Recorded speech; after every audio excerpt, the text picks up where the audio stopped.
The game Sjoelen is an older game, so at least 100 years old, if not older. The name Sjoelbak comes from the old word shove a penny. Again, it was a coin that they shoved. In Holland it became Sjoelen because it's just sliding a puck, and bak is the board. So that became Sjoelbak. It's an old Dutch word that we still use. It's a family game, but it's also very popular in taverns. It's popular in grade schools. The teachers love teaching the kids math skills through the game in a competitive way. But it's also just about a staple in retirement homes. It's truly a game for all ages, from 4 to 94.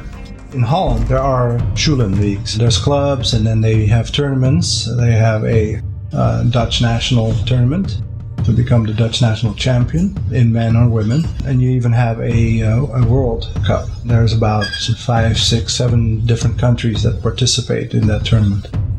And that's once a year. Our game is manufactured in the Netherlands by Heemskerk Sport. They use high quality African hardwoods. Abura, Meranti, and the pucks and the portals are made out of beech. What they do with the pucks is they make them slightly concave, so the puck actually only slides on the rim. And it's on both sides. Yeah, both sides. That really gives you very good control, and they slide very fast that way. This part here closes the slots in the front of the middle 2 slots when you store the pucks behind it so they won't roll out. So you put this in and then slide the cover over it, and then you can transport it. And it can also be used if there's a score that is in question. If the puck comes through a slot and you cannot see with the naked eye if it is in or out, you can push this up against the front of the scoreboard, and if the puck moves, it wasn't quite in yet, but if it does not move, you know it was safe, it was in. With every game that we send out, we will have a pamphlet where all the rules are explained, how the game is played, and with some pictures, examples of scoring, because the scoring is very critical to make it competitive. That's with every game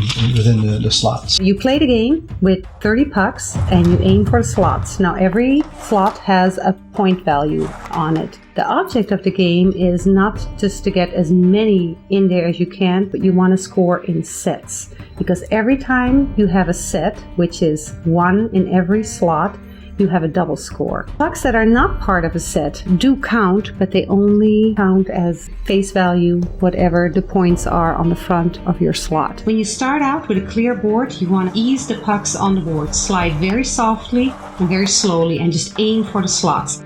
But as you go, as pucks build up in front of the slots, you really have to play harder to force them all in. It goes from slow to fast and slow to fast. And every round starts that way, and so it's a little bit tricky because you have to change pace. What Reinier just did is he scored his first set. And a set is when you have 1 of each.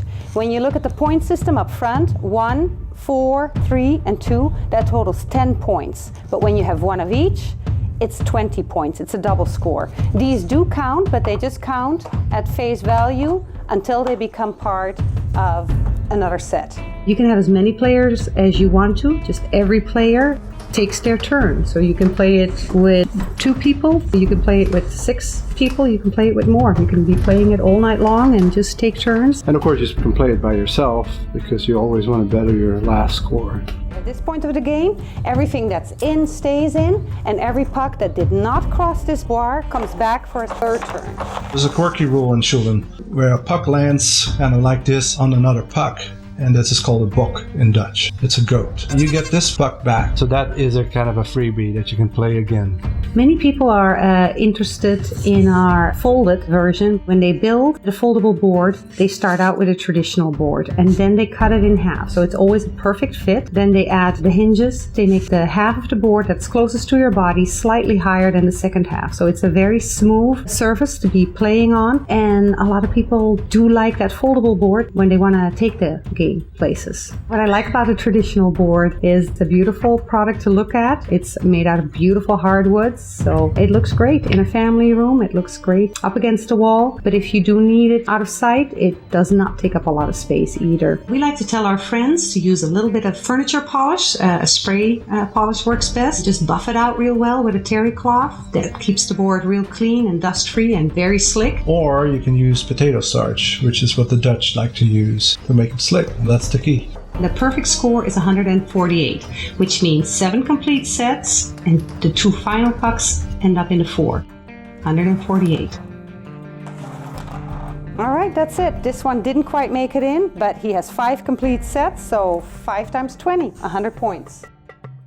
Good game. Thank you for watching this video. For more information, please visit DutchGames.us. You'll find videos, photos, rules, and other resources.